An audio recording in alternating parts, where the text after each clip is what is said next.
Hola, qué bueno que estás aquí. Me da mucho gusto que estás viendo Lucas 10 en línea. Aún no lo podemos llamar Lucas 10 en acción como el nombre que siempre tenemos para esta capacitación a ellos que quieren experimentar la vida en las misiones. En esta sesión vamos a estar viendo precisamente acerca de la ventana 1040. Pero tal vez tú, como yo, tenemos muchas preguntas acerca de qué se trata la ventana 1040. ¿Cuántos países son la ventana 1040? ¿Qué lenguajes hablan? ¿Qué necesidades están en la ventana 1040? Y muchas diferentes preguntas. Pero tal vez hay una sola pregunta que debemos contestar primero. ¿Por qué vale la pena estar estudiando la ventana 1040? Nuestra pregunta es, ¿por qué estudiamos la ventana 1040? Y vamos a contestar eso en 2 puntos. Número 1, porque es el propósito de Dios. Y número 2, Dios quiere que todos se salven. ¿Por qué es el propósito de Dios? Y Dios quiere que todos se salven. Vamos a ver por qué estudiamos la ventana 1040. Vemos aquí que la ventana 1040 es significado históricamente y bíblicamente. Porque vemos en el libro de Génesis, Dios creando el hombre en su imagen. De los primeros seres humanos, obviamente como tú sabes, ya fueron llamados Adán y Eva. Adán, cuando Dios lo formó, lo puso en un jardín en el medio geográficamente que conocemos como la ventana 1040 o en el Medio Oriente. Y Dios lo sigue a poner ahí en un jardín llamado Edén. Y vemos él con su esposa Eva. Dios los llega a hablar en Génesis capítulo 1 y el versículo 26. Les dice esto. Entonces dijo Dios, hagamos al hombre comunicando entonces, con Jesucristo y el Espíritu Santo, hagamos al hombre a nuestra imagen conforme a nuestra semejanza. Y señores, en los peces del mar, en las aves de los cielos y en las bestias, en toda la tierra y en todo animal que se arrastran sobre la tierra.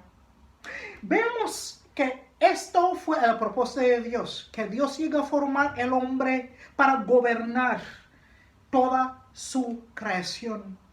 Pero el hombre en el Génesis capítulo 3 vemos un problema. Llega a escuchar las mentiras del enemigo y llega a decidir a pecar y fue separado de Dios. Perdió esa relación cercana que tenía con Dios.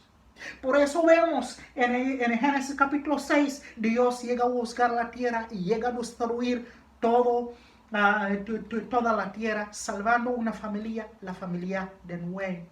Y a través de esta familia, Dios llegó a formar otras personas de Noé. Pero vemos también en Génesis capítulo 11, vemos el Torre de Babel. El hombre anda desobediente.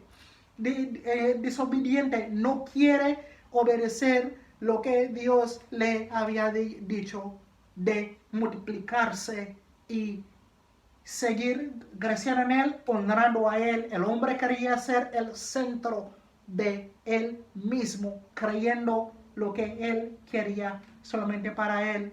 Y Dios también lo sigue castigando, llega a confundir el hombre y llega a introducir diferentes lenguas formando las naciones. Pero vemos que al pasar de todo lo malo que el hombre había hecho, Dios da esperanza. En Génesis capítulo 12 llega a escoger un hombre llamado Abraham. De hecho, llegamos a leer en Génesis capítulo 12, versículos 1 hasta el versículo 3. Nos sigue a decir esto. Pero Jehová Dios dijo a Abraham, vete de tu tierra y tu partera, y de la casa de tu padre, y de la tierra, a la tierra que te mostraré, y haré de ti una nación grande, y te bendeciré y engrandeceré tu nombre y seré bendición y serás bendición. Versículo 3. Bendeciré a los que te bendijeren y a los que te maldijeren, maldeciré. Y serán bendecidas en ti todas las familias de la tierra. La palabra utilizada aquí como familias llega a indicar naciones, grupos de las personas, naciones. Dios tenía el propósito de bendecir todas las naciones a través de la familia de Abraham. Por eso todo el Antiguo Testamento llegamos a ver la historia como Dios llegó a formar la nación de Israel. Aunque los vemos en el siguiente capítulo, en el siguiente libro de Éxodo, en su esclavitud, Dios los llegó a rescatar de ahí. Y llega a formar un pacto con ellos, dándoles mandamientos para que lleguen a vivir como un pueblo especial en la tierra prometida. Pero otra vez y otra vez y otra vez en el Antiguo Testamento vemos que los hijos de Israel no llegan a obedecer a Dios. Todo esto, lo que estamos viendo, está pasando en lo que ahora conocemos como la ventana 1040. En todo este lugar norte de África, Medio Oriente, es donde toda esta historia está pasando. Por eso vemos que estudiando acerca de la ventana 1040 es importante históricamente y también bíblicamente, porque vemos todo lo que está pasando aquí. Al pasar de toda desobediencia del pueblo de Dios, Dios llega a levantar a profetas.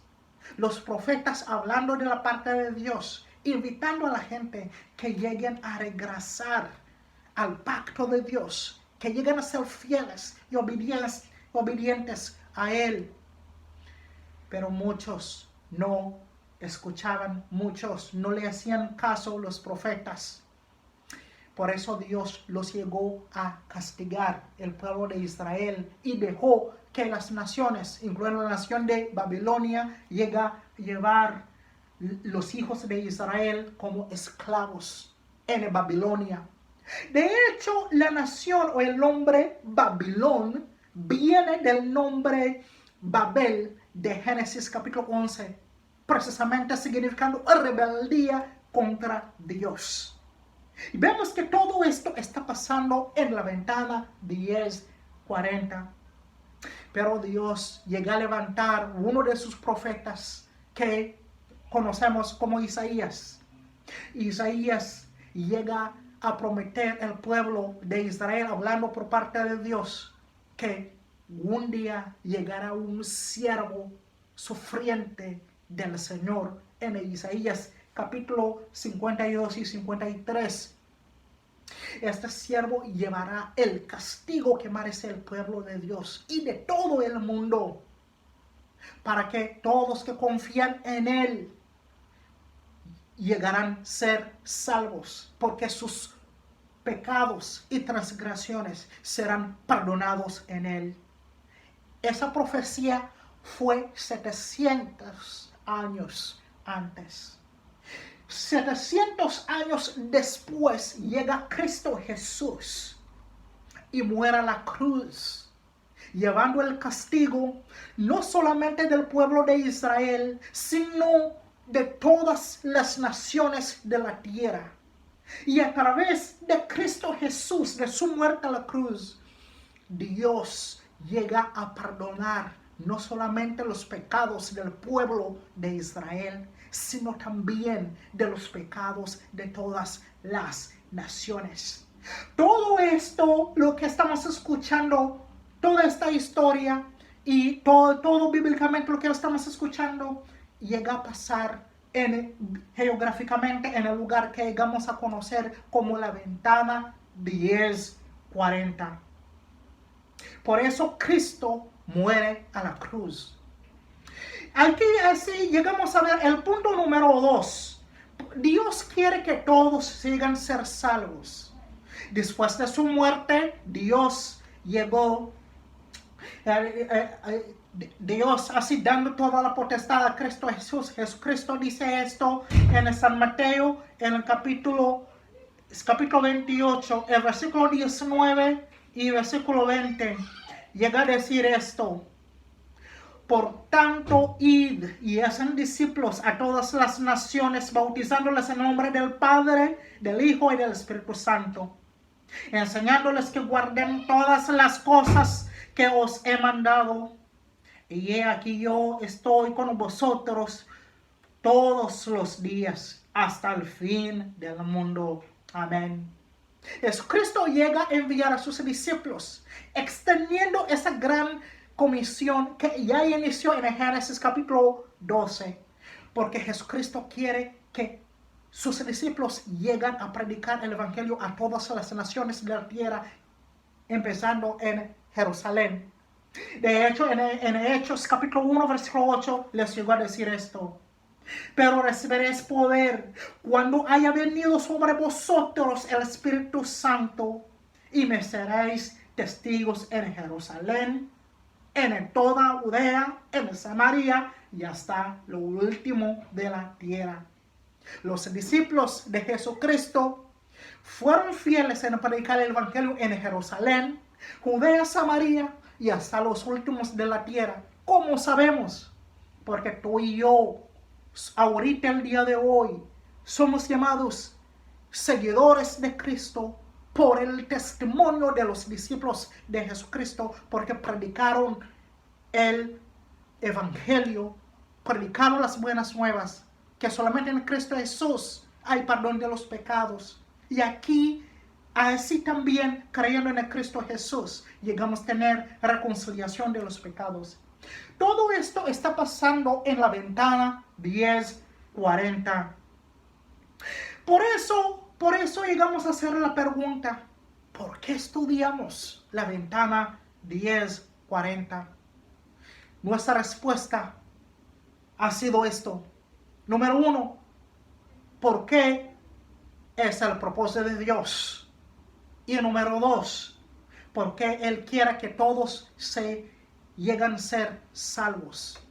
Propósito de Dios para que todos lleguen a ser salvos.